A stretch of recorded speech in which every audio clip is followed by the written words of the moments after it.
بسم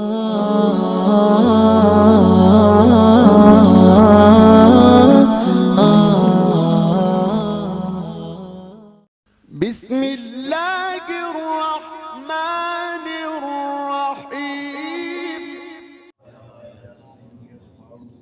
ولو يؤاخذ الله الناس، اور اگر مواخذہ کرتا اللہ تعالی لوگوں سے بظلمہم،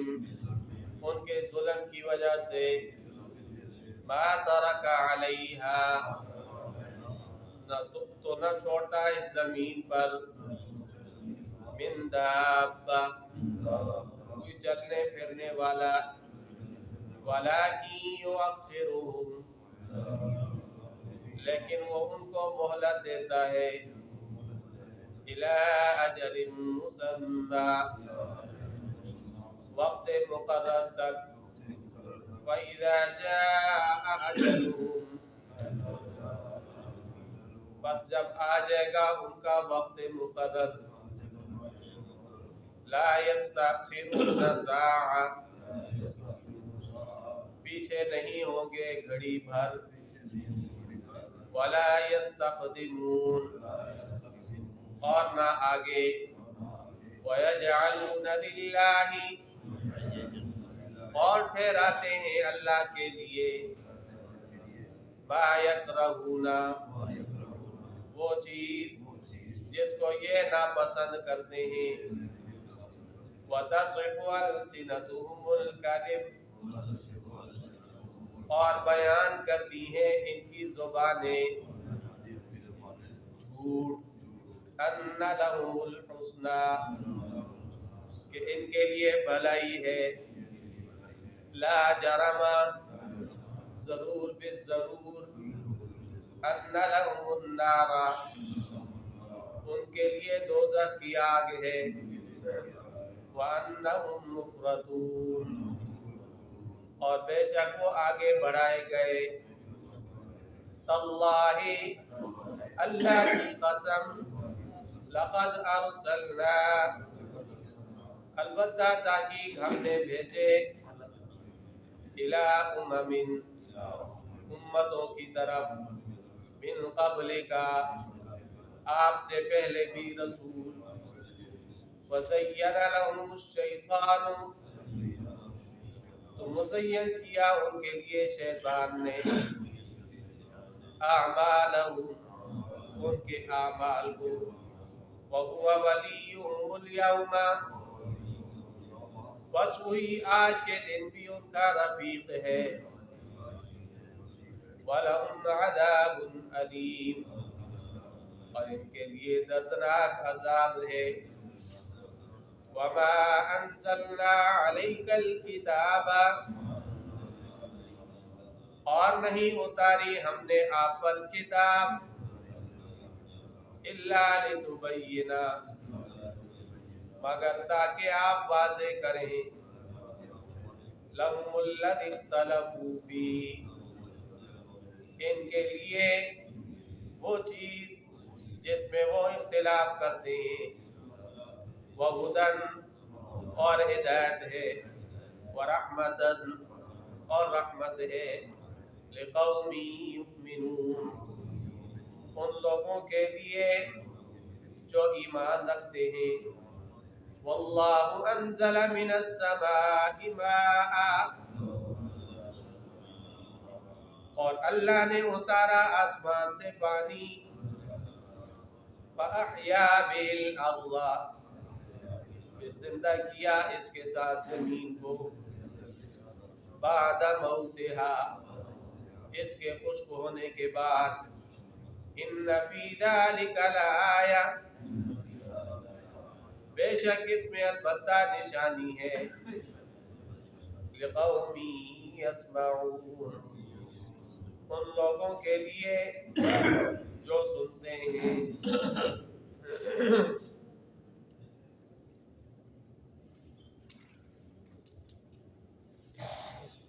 گزشتہ آیات میں توحید کا ذکر تھا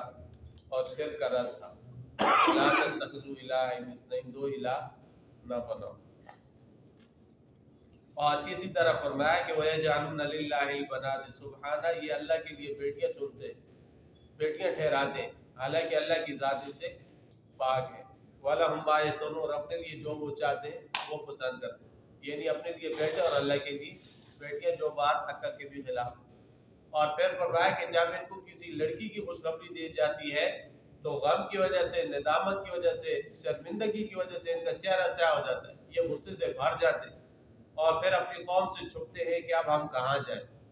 کیا ہم اس کو ذلت برداشت کرتے ہوئے اپنے پاس روک کے رکھیں یا ہم اس کو زندہ ہی زمین کے اندر دفن کر دیں۔ فرمایا کہ للذین لا یؤمنون بالآخرۃ مثل السوء، ان لوگوں کے لیے جو آخرت پر یقین نہیں رکھتے یہ بری مثال ہے، اور اللہ کے لیے کیا ہے؟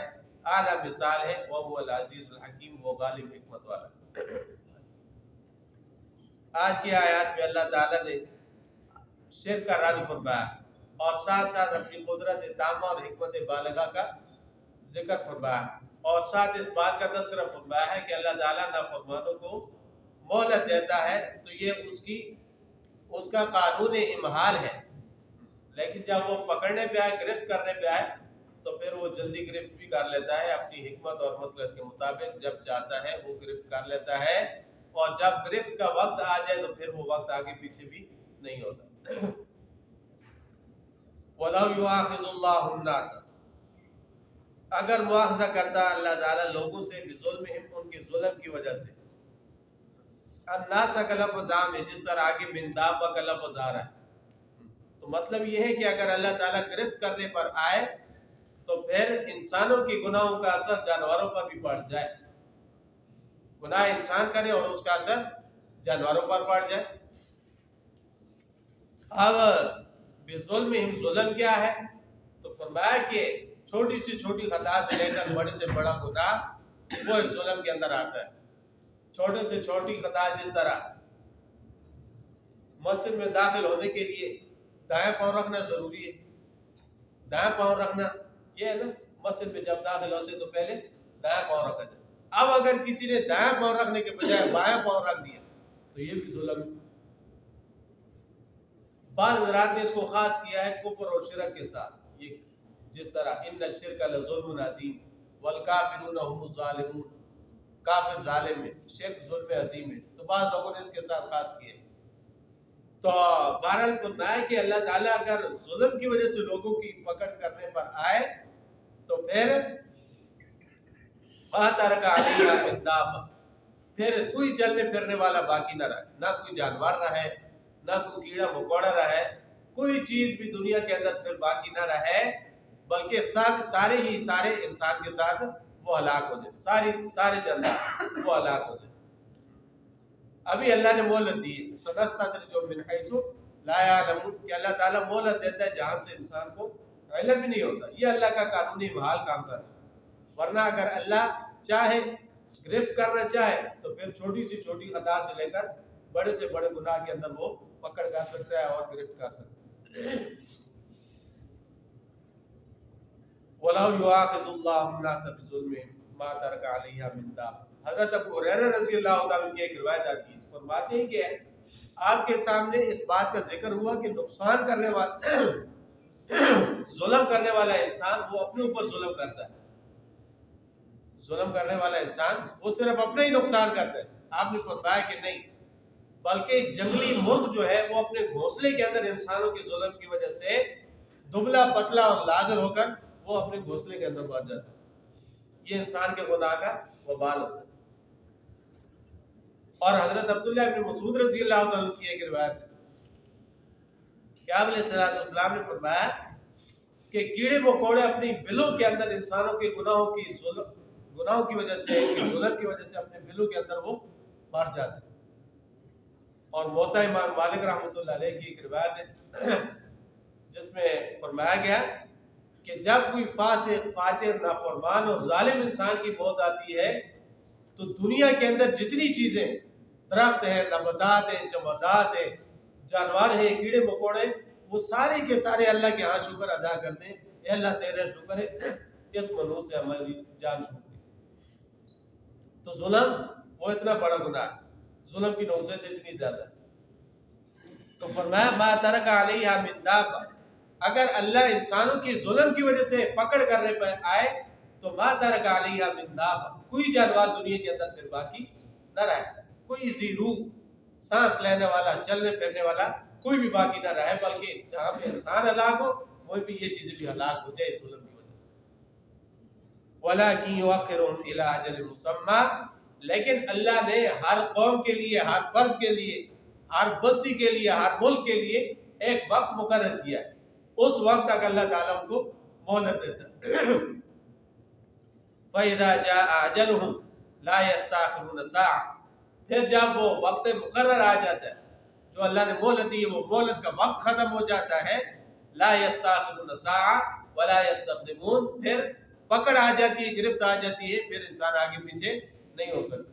لا يستأخرون ساعة، پھر وہ وقت آگے پیچھے بھی نہیں ہوتا۔ وَيَجْعَلُونَ لِلَّهِ مَا يَكْرَهُونَ، اور یہ ٹھہراتے ہیں اللہ کے لیے وہ چیزیں جس کو خود ناپسند کرتے، اپنے لیے بیٹیوں کو ناپسند کرتے اور اللہ کے لیے کہتے ہیں کہ بیٹیاں اللہ کی، فرشتے اللہ کی بیٹی ہیں، اور اپنی ملکیت کے اندر کسی کو شریک کرنا یہ پسند نہیں کرتے، لیکن اللہ کی ذات کے اندر دوسروں کو شریک ٹھہراتے، اپنے حق کے اندر کمی اور کوتاہی کو برداشت نہیں کرتے، لیکن اللہ کے فرشتوں اور اللہ کے نبیوں کی شانوں کے اندر یہ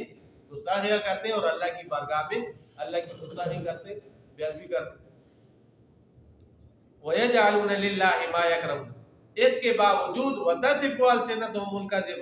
ان کی زبانیں یہ جھوٹ بولتی ہیں، أَنَّ لَهُمُ الْحُسْنَىٰ کی بھلائی ان کا حق ہے، اپنی ساری خامیوں، نافرمانیوں اور برائیوں کے باوجود وہ کہتے ہیں کہ بھلائی جو ہے یہ ہمارا ہی حق ہے۔ مشرک یہی کہتے ہیں نا کہ اول تو وہ قیامت کو مانتے ہی نہیں تھے، وہ کہتے ہیں قیامت کا کوئی تصور نہیں ہے، کوئی قیامت قائم نہیں ہوگی، کوئی انسان زندہ نہیں ہوگا، لیکن بالفرض والبحال اگر قیامت آ بھی گئی تو وہاں بھی ہماری شان کے اندر اور ہماری سہولتوں کے اندر کسی قسم کی کوئی کمی نہیں ہوگی۔ تو اللہ فرماتے ہیں کہ یہ نافرمانیاں بھی کریں، اللہ کی وحدانیت کو تسلیم بھی نہ کریں، اعمال کے لحاظ سے بھی بد کردار ہو اور عقیدے کے لحاظ سے بھی ان کا عقیدہ برا ہو، پھر بھی یہ توقع رکھے کہ ہمارے لیے اچھا ٹھکانہ ہے اور ہمارے لیے بھلائی ہے، یہ بات نہیں ہے، فرمایا کہ یہ جھوٹ ہے۔ وَتَصِفُ أَلْسِنَتُهُمُ الْكَذِبَ أَنَّ لَهُمُ الْحُسْنَىٰ، بلکہ ان کے لیے کیا ہوگا، لا جرم أَنَّ لَهُمُ النَّارَ، ضرور بے ضرور ان کے لیے جہنم کی کیا ہے، آگ ہے، وَأَنَّهُمْ مُفْرَطُونَ، اور یہ آگے بڑھائے گئے، یعنی آگ پر پیش کیے گئے۔ مفرطون کا ایک معنی یہ مفرطون، آگ پر پیش کیے گئے۔ اور اگر دوسری قراءت جو ہے مفرطون را کی زیر کے ساتھ، را کی زیر کے ساتھ ہو تو اس کا معنی ہوگا کہ وہ زیادتی کرنے والے، تو یہ معنی بھی درست ہے، اس لیے کہ کفر اور شرک کا ارتکاب کر کے انہوں نے کیا کی، زیادتی کی۔ اور فرد کا معنی ایک پیش رو بھی آتا ہے، جس طرح آپ علیہ السلام نے ارشاد فرمایا انا فرضتکم علی الحوض، کہ میں حوض پر تمہارا پیش رو ہوں گا، یعنی تم سے پہلے میں حوض کوثر پر موجود ہوں۔ اسی طرح جو قبرستان جانے کی دعا سکھائی گئی اس میں بھی کیا ہے، انتم لنا فرۃ، تم ہمارے پیش رو، وَإِنَّا بِكُمْ لَلَاحِقُونَ، ہم بھی تمہارے ساتھ ملنے والے ہیں، یغفر اللہ لنا ولکم، اللہ ہماری اور تمہاری کیا کرے، بخشش کرے۔ تو یہاں بھی فرد کا معنی پیش رو، کہ تم ہم سے پہلے چلے گئے تمہارے بعد ہم بھی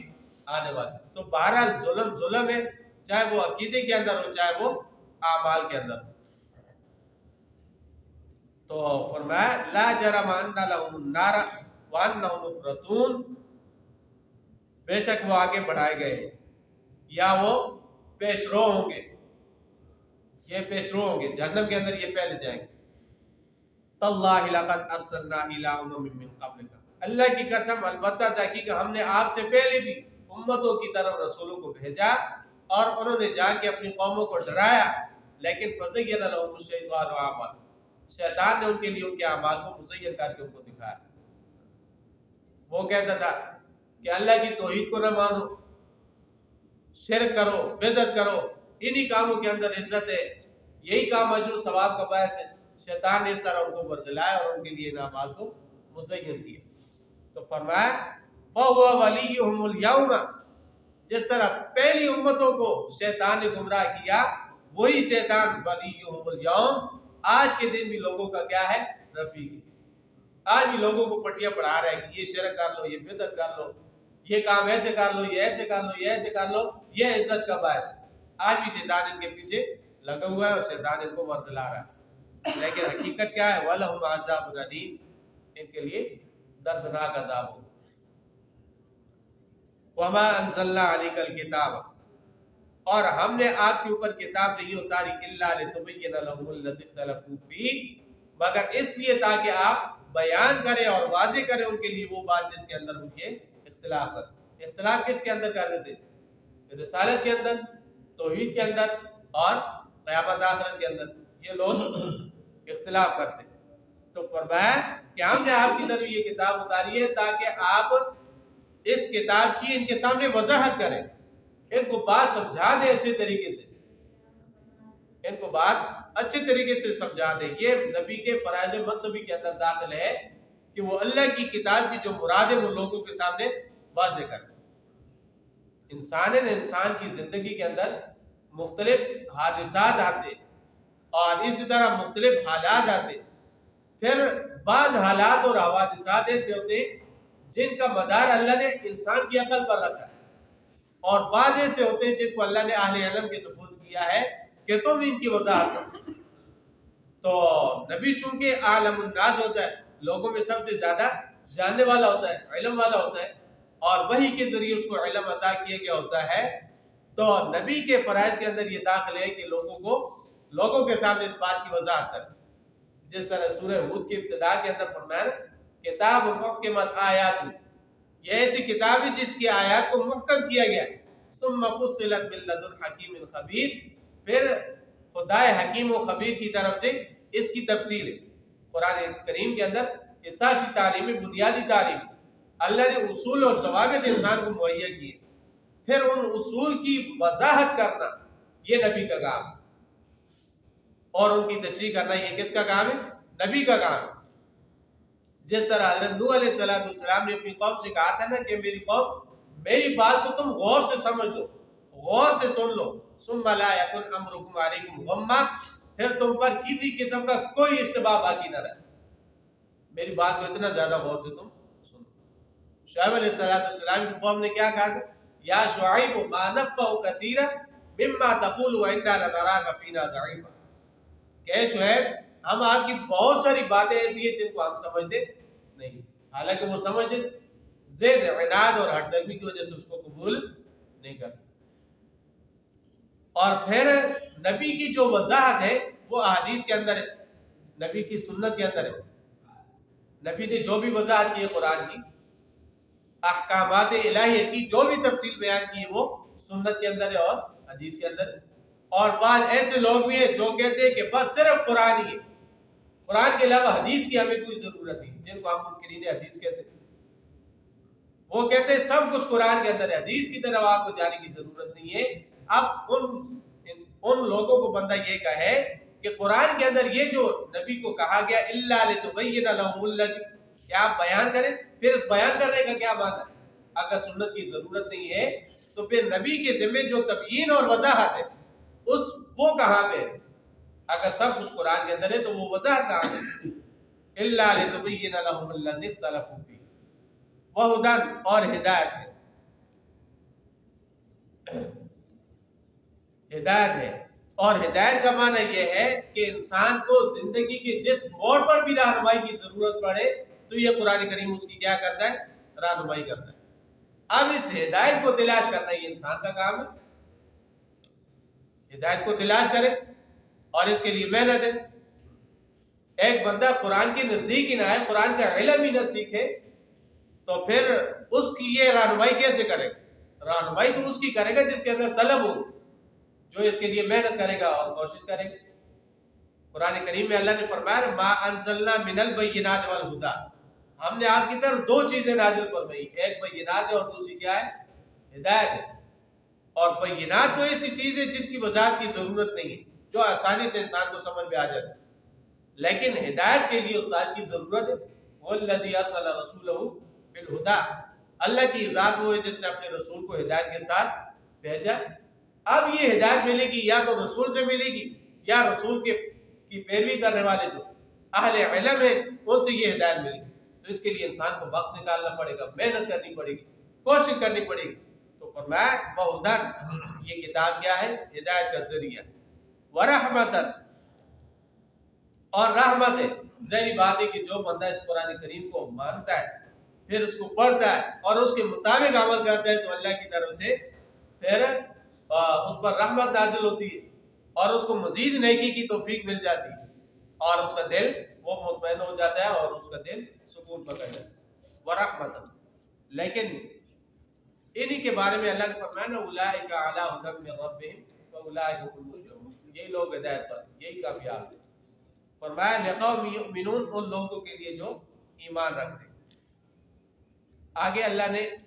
مادی نعمتوں کا ذکر فرمایا، واللہ انزل من السماء ماء، اللہ کی ذات وہ ہے جس نے آسمان سے پانی اتارا، فاحیا بالارض بعد موتها،